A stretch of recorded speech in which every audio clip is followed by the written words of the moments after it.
Il vient tout juste de compléter ses 2 premières sessions à titre de député à Ottawa pour la circonscription de Montmorency-Charlevoix. J'accueille Gabriel Hardy, le député conservateur. Gabriel Hardy, bonjour. Salut, ça va bien? Oui, merci d'être parmi nous. Comment vous avez pris votre rôle de député depuis votre élection? Qu'est-ce que vous avez appris sur votre rôle? Puis comment vous exercez votre rôle de député? C'est une large question. Il y a beaucoup à apprendre quand tu es un jeune député. C'est une question d'attitude quand même. Bien, moi, dans la vie, je suis très enseignable et j'aime les défis. Fait que c'est sûr et certain que quand je suis arrivé au Parlement, j'ai beaucoup appris. Il y a une structure parlementaire, il y a une manière de poser des questions. Il y a différentes manières aussi d'amener des sujets. Donc, les questions en sont des déclarations de députés, faire des discours, faire des pétitions. Donc, il y a vraiment plein de manières et on m'a ouvert la porte. Ouais. Avez-vous eu le sentiment que vous pouvez changer des choses comme député de l'opposition à Ottawa pour le Parti conservateur? Ben oui. Avez-vous l'impression que vous pouvez changer des choses pour Charlevoix? Certainement. Moi, je suis par exemple? Lobbyiste élu que j'aime bien m'appeler. Je ne suis pas au gouvernement, donc je n'ai pas les 2 mains dans la bourse. C'est pas moi qui décide. L'argent va aller où? Ceci étant dit, je dois représenter la région de Charlevoix-Montmorency. Je dois me présenter régulièrement et je dois comprendre toutes les manières de faire avancer un dossier. Est-ce que c'est dans le Parlement en posant des questions? Est-ce que c'est en faisant une déclaration? Est-ce que je le mets dans un de mes discours de 10 minutes? Est-ce que j'attends après la période de questions, je fais le tour, puis je m'en vais voir un ministre, puis je m'assois avec? C'est toutes des choses que je fais. La pétition aussi est une belle manière d'amener des sujets excessivement précis, mais de se lever dans le Parlement pour le dire.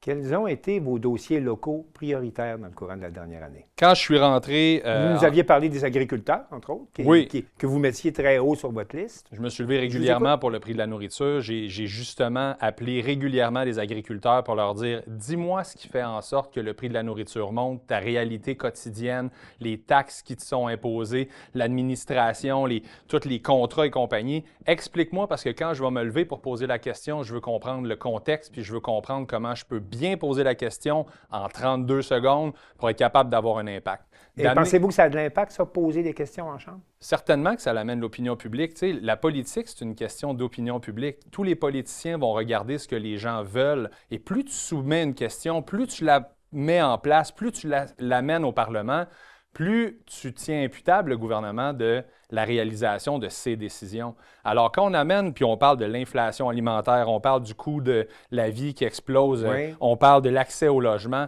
c'est toutes des choses qu'à force de le répéter, à un moment donné, ça vient à percer et dans l'opinion publique et du côté du gouvernement qui se disent « Ouais, les médias en parlent de plus en plus, il faudrait peut-être qu'on se positionne là-dessus. » Dans votre façon de faire de la politique, vous avez émis, depuis que vous êtes élu, très peu de communiqués, mais vous avez beaucoup alimenté votre page Facebook. Les réseaux sociaux en général. Les réseaux sociaux. Ouais. Est-ce que vous n'avez pas l'impression de travailler dans une chambre d'écho? Non. De parler aux gens qui vous suivent sur Facebook? Parce que dans la communication publique, on n'a pas eu beaucoup de communiqués cette année de votre part. Non, je suis quelqu'un, moi, qui aime bien échanger avec les gens, répondre aux questions. Sur votre page Facebook? Bien, je suis passé de 1500 personnes qui me suivent à quasiment 5-6 000 présentement. Donc, il y a cet élément-là. Mais c'est pas une chambre d'écho, ça? C'est pas un endroit où les gens qui vous appuient, ils vont, les gens qui sont moins intéressés ne sont pas là? Il y a beaucoup de monde qui ne m'appuie pas, qui y vont. OK.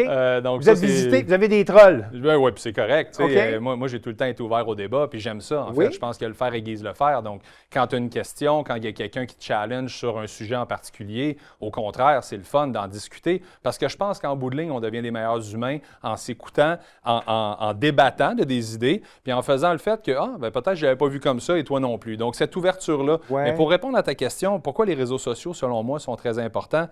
Chaque personne va avoir sa réalité de la journée. Il y a du monde qui travaille à différentes heures. Tu arrives à la maison, tu as les enfants à t'occuper, tu as le souper, tu as l'épicerie. Il y a un moment dans ta journée où tu vas t'asseoir, tu vas dire « Ah, là, j'aimerais ça prendre l'information. » Mais les réseaux sociaux, c'est comme ça qu'ils sont faits. C'est-à-dire que peu importe le moment de ta journée, je vais être capable d'être là et te partager mon message. La deuxième chose importante, je veux que les gens ils sachent ce qui se passe à Ottawa. La politique fédérale, c'est un petit peu plus loin de ce qui est municipal ou ce qui est proche du monde. Vous avez pas beaucoup de secteurs de compétences qui vous sont reconnus lorsqu'on parle des dossiers locaux. Puis justement là-dessus, concrètement, sur quel dossier vous êtes intervenu le plus? Puis qu'est-ce que vous mettez comme ordre de priorité dans les dossiers de Charlevoix? Puis je sais que c'est pas évident parce que... Non, ça va bien. En campagne, on m'a présenté l'espace Hubert-Reeves, qui était un dossier qui était déjà discuté, mais on m'a dit, peux-tu amener le flambeau jusqu'à la ligne d'arrivée? Je l'ai fait. Je me suis levé en chambre. J'ai pris le dernier relais. J'ai pris le relais à la fin. C'est un dossier qui existe depuis 10-12 ans. On ne vous a pas reconnu d'avoir allumé la flamme là-dessus. Non, puis il fallait pas, parce que j'ai jamais pris l'ensemble de l'œuvre en disant que c'était grâce à moi que tout s'était passé. Donc, on a Uber Eats. Qu'est-ce qu'on a comme autre dossier? Le bar rayé, qui est un énorme problème présentement du fleuve, puis qui n'est pas limité à Montmorency-Charlevoix, qui s'en va du côté de Rimouski, qui s'en va du côté du Saguenay aussi. Votre prédécesseur, qui était vice-président du comité des pêcheries, se plaignait de l'espèce de surdité qu'on rencontre à Ottawa lorsqu'on parle des problèmes des poissons dans le Saint-Laurent. Avez-vous l'impression que vous avez plus d'écoute? Bien, écoutez, moi, j'utilise des moyens peut-être différents. Là, on est rendu à 3 pétitions dans le Parlement là-dessus et j'en ai au moins 4 à 5 autres qui s'en viennent. On va se lever à chaque semaine à partir de la réouverture et pas seulement un député. Là, chez le caucus conservateur québécois qui embarque. Sur le dossier, là, le bar rayé, c'est un prédateur qui est en train d'éliminer les autres espèces dans le Saint-Laurent. Et les pêcheurs ont de la misère à faire leur quota présentement pour lequel ils ont leur permis. Ils payent pour avoir accès à un certain type. Et là, ils ne sont pas capables de le pêcher parce que tout ce qu'ils pêchent, c'est du bar rayé. Donc, ça a un aspect économique, ça a un aspect environnemental. Ceci étant dit, étant entrepreneur de nature, moi, je regarde ça et je me dis, bon, quel moyen peut être utilisé pour faire avancer ce dossier-là? J'ai trouvé différentes manières et là, la pétition est une manière excessivement efficace de se lever dans le Parlement et d'amener régulièrement ce sujet-là. Là, vous êtes rendu à 3 pétitions là-dessus? 3 pétitions. J'en ai 4 qui sont prêtes. Après ça, j'ai Bernard Généreux qui embarque avec moi. J'ai Richard Martel qui embarque avec moi. J'ai Joël Godin qui s'est levé. On est en train de lever une armée de gens sur le terrain qui dit « Hey, c'est un enjeu qu'on doit parler ». Et la manière de le faire, c'est en mettant des pétitions. La semaine dernière, j'ai traversé la Chambre. J'étais allé m'asseoir avec la ministre des Pêches. J'ai dit « Madame Thompson, il faut que ça avance, là. » Elle dit « Je le sais, M. Hardy, vous inquiétez pas, le sujet, renvoyez-moi un courriel. » J'ai envoyé le courriel avec ma lettre. Le lendemain, elle m'a répondu. Le sujet est rendu très discuté au niveau du ministère des Pêches et Océans. Et on va le faire avancer. Et vous pensez le faire débloquer cette année? J'espère d'ici le mois d'avril. C'est mon objectif. J'aimerais savoir comment vous vous sentez avec un premier ministre, Mark Carney, qui est en train de vous voler votre programme à vous autres, les conservateurs. Vous vous sentez comment par rapport à ça? Il prend des airs de conservateur. On s'entend que... Des décisions de conservateur? Pas vraiment. Il prend des airs de conservateur, mais il prend des décisions de libéral. C'est-à-dire que... Expliquez-vous. Il donne un axe conservatrice. Il va dire, regardez, là, on va faire des grands projets, on va développer des pipelines, on va aller chercher notre énergie. Et finalement...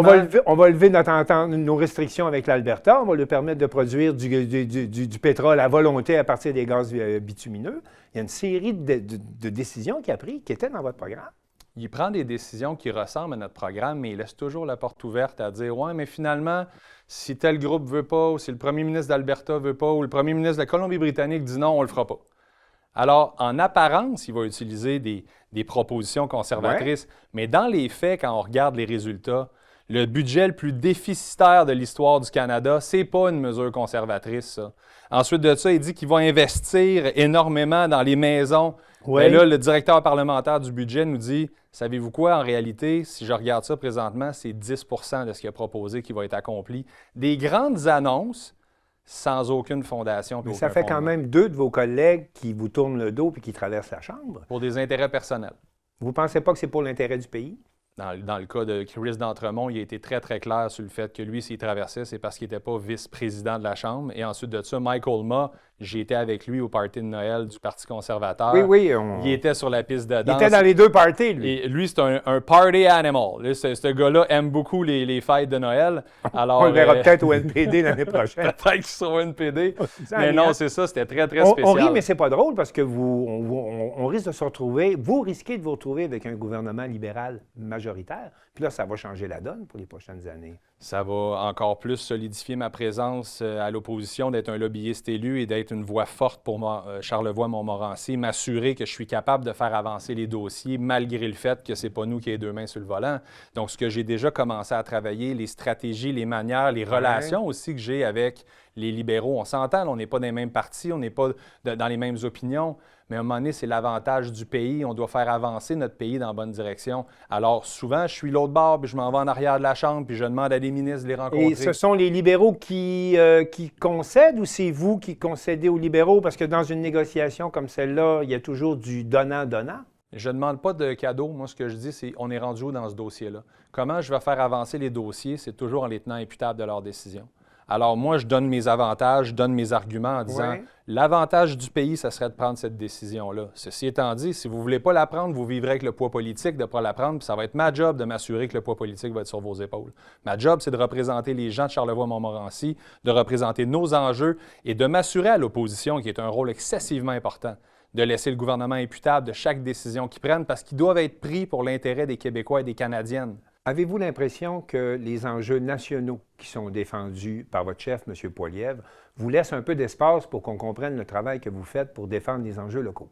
Oui, tout à fait. Il n'y a aucun problème. Parce que nous, on a l'impression que c'est Pierre Poilievre qui prend tout le terrain, et puis on comprend que son leadership n'est pas toujours apprécié non plus à l'intérieur des troupes. Comment ça se passe de votre côté? Avez-vous assez de patinoire pour reprendre un terrain que vous connaissez déjà pour pas mal? Si on regarde les résultats de ce que le Parti conservateur m'a cédé comme place, 48 questions en Chambre, 112 interventions d'un comité en seulement 5 mois, j'ai énormément de temps de glace, comme on vient de dire.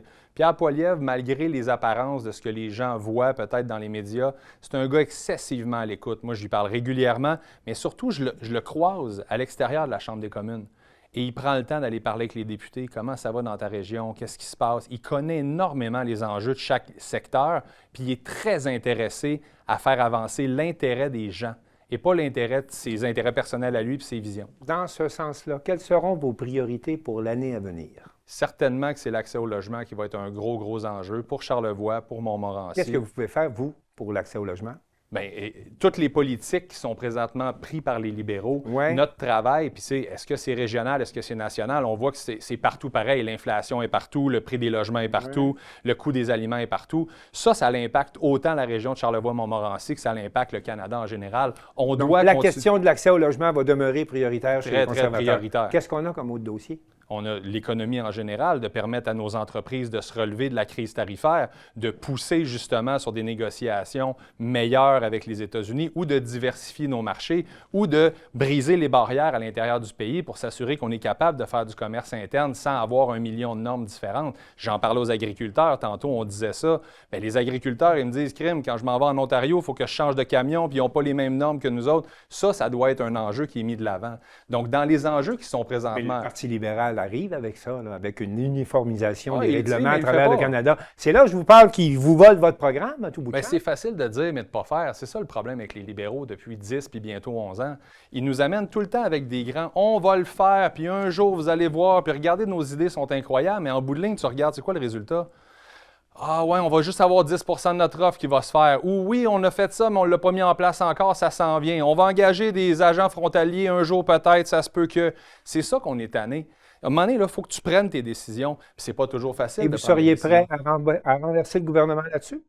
Bien, certainement que si le gouvernement n'est pas là pour les intérêts des gens, à un moment donné, il faut qu'il se tasse dans le chemin. Tu sais, nous, là, la population, c'est pas vrai présentement qu'il y a beaucoup de monde qui vont avoir un beau temps des fêtes. Le monde, ils ont moins d'argent dans leur compte de banque puis ils ont de la misère à arriver.